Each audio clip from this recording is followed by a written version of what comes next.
Pakistan নেভির চৌকুশ officer. Sir অনেক অনেক গুরুত্বপূর্ণ কথা আছে যেগুলো মানুষ শুনতে চায়, সেখানে যাই। আমি কথা হচ্ছে যে শোনো, যার যা প্রাপ্য তাকে সেটাই দিতে হবে, সেই মর্যাদা দিতে হবে, নাহলে এটা মুনাফিকি।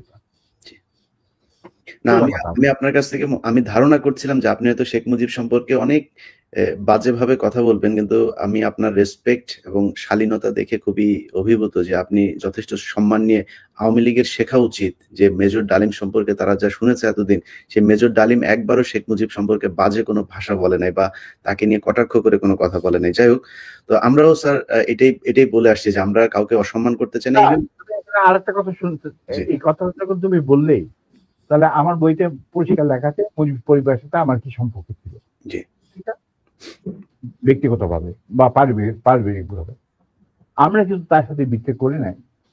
আমাদের যখন চাকরি থেকে বের করে নিলেন নিপিয়ন আইনের মাধ্যমে, ওই যে বিচার করলেন গাদি গণহত্যার ঘটনাকে কেন্দ্র করে, আমরা মেনে নিলাম। উনি নিজে রাখলেন আমাকে, নূরকে। স্যার এটা আমার এই কোশ্চেন, এই কোশ্চেনটা তাহলে করে ফেলি। আপনার ওয়াইফকে অপহরণ করেছিল এই শেখ মুজিবের, তারপর গোলাম মোস্তফার ছেলে, এরা কামালের বন্ধু বান্ধবেরা, এটা নিজে ছিল। তো আপনার স্যার আপনি এটার বিচার চেয়েছিলেন শেখ মুজিবের কাছে, আমার বউ করেন। জি, কন্টিনিউ করেন স্যার এবার। হ্যাঁ, যে আপনি বিচার, আপনি প্রাইম মিনিস্টার, কারণ ঘটনাটা কি ছিল স্যার? ঘটনাটা কি ছিল স্যার একটু শুরু থেকে বলুন। এটা একটা মানে মজার ঘটনা। আচ্ছা, তুমি শুনতে চাও? তুমি তো আমার বইতে লেখা আছে যদিও। সবাই শুনতে চায় স্যার, সবাই, আমি একা, সবাই শুনতে চায়। ঘটনাটা হচ্ছে, আমার এক খালাতো বোন, তার নাম তাহরিনা। তার বিয়ে ঠিক করেছিলাম আমি আর নিম্মি কর্নেল রেজার সাথে, যে আমাদের চেয়ে জুনিয়র চাকরি। তার সাথে বিয়ে হবে, অনুষ্ঠান হবে লেডিস ক্লাবে। তো দুপক্ষেই আমাদের পরিচিত, অর্থাৎ আমরা হলাম রায় মিডিয়া। ঠিক আছে। তখন আমরা কি করলাম, সমস্ত অ্যারেঞ্জমেন্ট আমাদের উপরে দায়িত্ব আসলো। তো কাকে রাখি আর কাকে বাদ দিই, এত মানুষের সাথে পরিচিতি। তো আমরা যাই হোক বেশ ভালোই, প্রায় 2-3 হাজার লোকের মতো লোক ইনভাইট করা হলো, দুই তরফে। চলছে বিয়ার আসর। তখন আমার একমাত্র শালা, যার নাম বাপ্পি, ও ম্যাকগিল ইউনিভার্সিটিতে পড়তো, ওখান থেকে ছুটিতে আসছে দেশে। He was also present in the ceremony. আমি আর নিমিত দুই পক্ষের মানে হোস্ট বলতে পারো, সবাই দেখাশোনা করছি। বাপ্পি বসে আছে ছেলেদের যেখানে বসার জায়গা সেখানে। তখন লম্বা চুলের একটা ফ্যাশন ছিল, he has just come from Canada, তো লম্বা চুল, and he had beautiful hair and he was a handsome man. আমার মতো এত খারাপ চেহারার লোক ছিল না। ওটা অনুষ্ঠানের শেষ হওয়ার আগে বলবো স্যার, জি বলেন। আচ্ছা, তারপর তোমার ও বসেছিল অন্যান্য গেস্টদের সাথে। তার পিছনের রোতে Gazi Golam Mostafa and his wife was also invited in that function from the other side, not from our side, মানে ছেলে পক্ষের। তো গাজী গোলাম মোস্তফার ছেলেরা আর তার সাঙ্গভঙ্গ পিছনের পিছনের রোতে সিটে বসা। তাদের মধ্যে একটা ছেলে বাপ্পির চুল টান দিল পিছু থেকে। তো বাপ্পির পিছনে, ভদ্র মানুষ, বিদেশে থাকে, বিদেশে বড় হয়েছে, পিছিয়ে বললো, কিছু বলে না, সামনে আবার ওরা চুল টান দিল। দ্বিতীয়বার টান দেওয়ার পরে বাপ্পি পিছনে তাকে দেখো যে একটা ছেলে হাত সরিয়ে দিল। তখন বলছে, তুমি চুল টান দিয়েছ? বলছে হ্যাঁ। বলছি কেন? আমরা দেখছিলাম যে এত সুন্দর চুল, এটা কি পরচুলা না আসল? আচ্ছা, চিন্তা করো। সে তখন ইউনিভার্সিটিতে পড়ে, আর এই পুচকে ছেলে তখন মধ্যে স্কুলেও পড়ে না, বা স্কুলে 6-7 ক্লাস হবে। তখন বাপি বলে, বেয়াদব ছেলে, তুমি আর এখানে বসবে না, তুমি অন্য কোথাও গিয়ে বস। ওরা বেরিয়ে চলে গেল।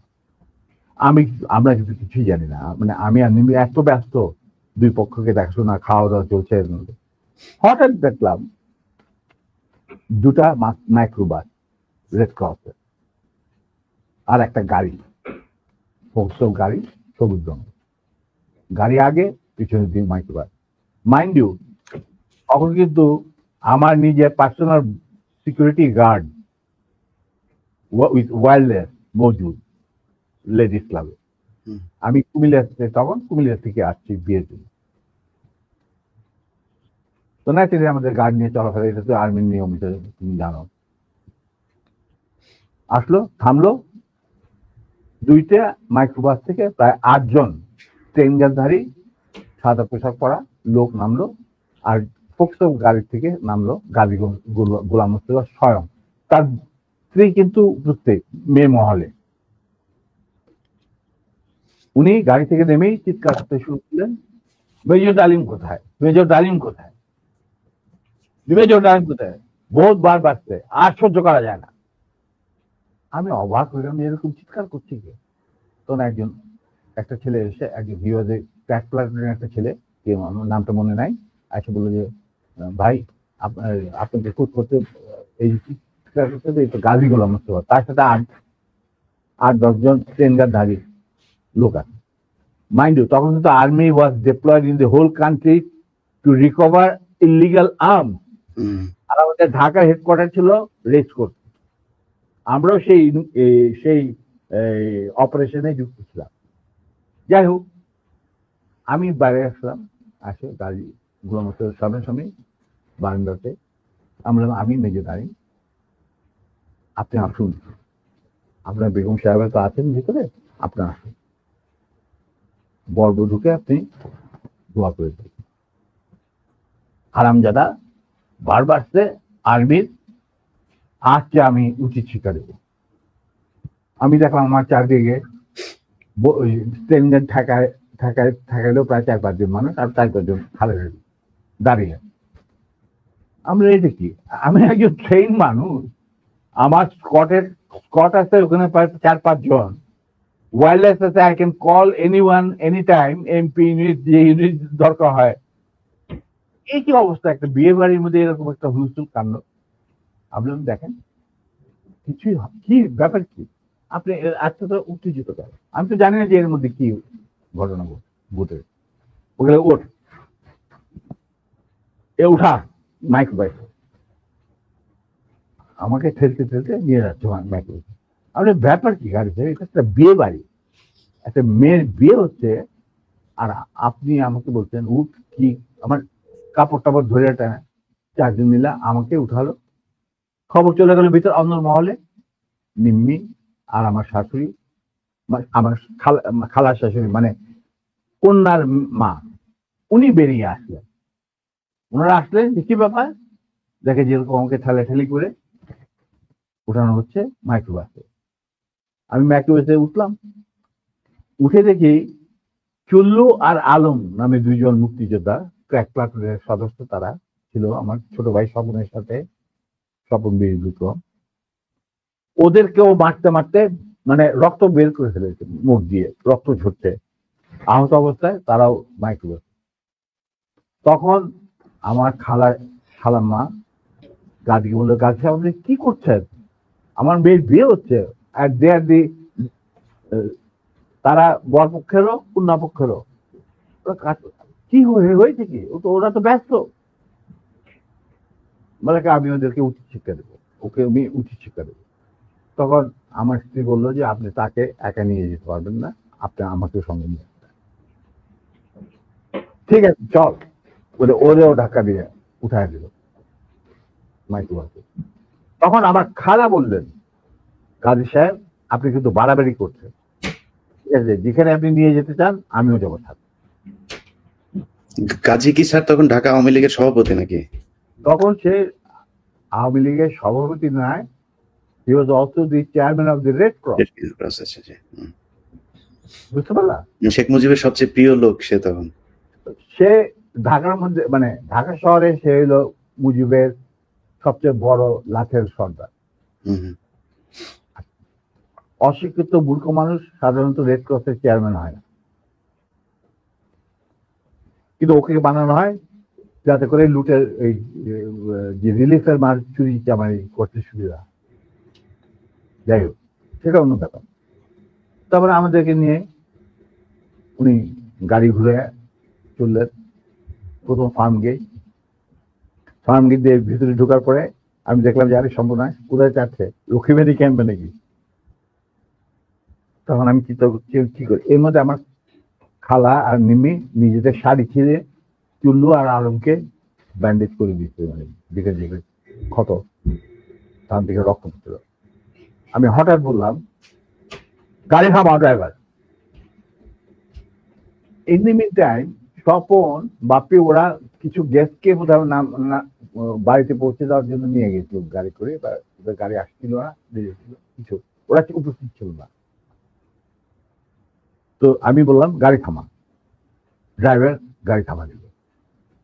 আমরা তখন আমার গাড়িতে প্রায় 4 জন ট্রেন গানধারী লোক, তাদের একজনকে বললাম যে তুমি গিয়ে ওই সামনে যে গাড়ি গোলাম মোস্তফা বসে আছেন, গাজী গোলাম মোস্তফা সাহেবকে বলেন নাইমে কিনা।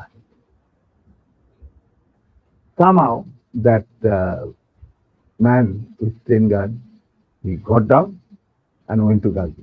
গাজী তখন স্টপ হয়ে গেছে, যে পিছনে গাড়ি স্টপ হয়ে গেছে। আসে বলছে, ওনাকে বোধহয় বলছে যে আপনাকে উনি ডাকছেন নিজের দাঁড়িয়ে। গাজী অনুষ্ঠান দরজা খুলে আমাদের মাইক্রো বাসে আসলো।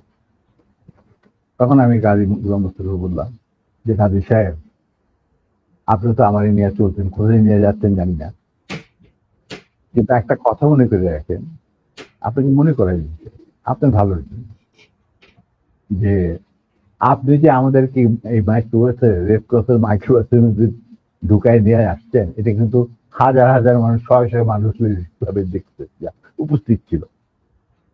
অতএব আপনি কিন্তু আমাদের সাথে যাই করেন আপনি কিন্তু পার পাবেন। এইটা শোনার পর গাজী গেল একটু ঘাবড়ায়, যে তাই তো, আমি যে উঠাই নিয়ে আসছি এটা তো সবাই দেখছে। তখন আমি বললাম যে আপনি যাই করেন, উনি যখন একটু হতভম্ব হয়ে বোধ দেখাচ্ছে, আমি বললাম যে গাজী সাহেব, আমি আপনাকে একটা পরামর্শ দিই, আপনি যাই করেন আপনি শেখ সাহেবের কাছ থেকে আগে পারমিশনটা নিয়ে, এছাড়া আপনি বাঁচতে পারবেন না। এর মধ্যে আমার ছোট ভাই স্বপন বীরবিক্রম ফেরত আসছে ইসলামে, বাপ্পি ফেরত আসছে। ওরা শুনলো যে এই ঘটনা ঘটছে, ওখান থেকে সোজা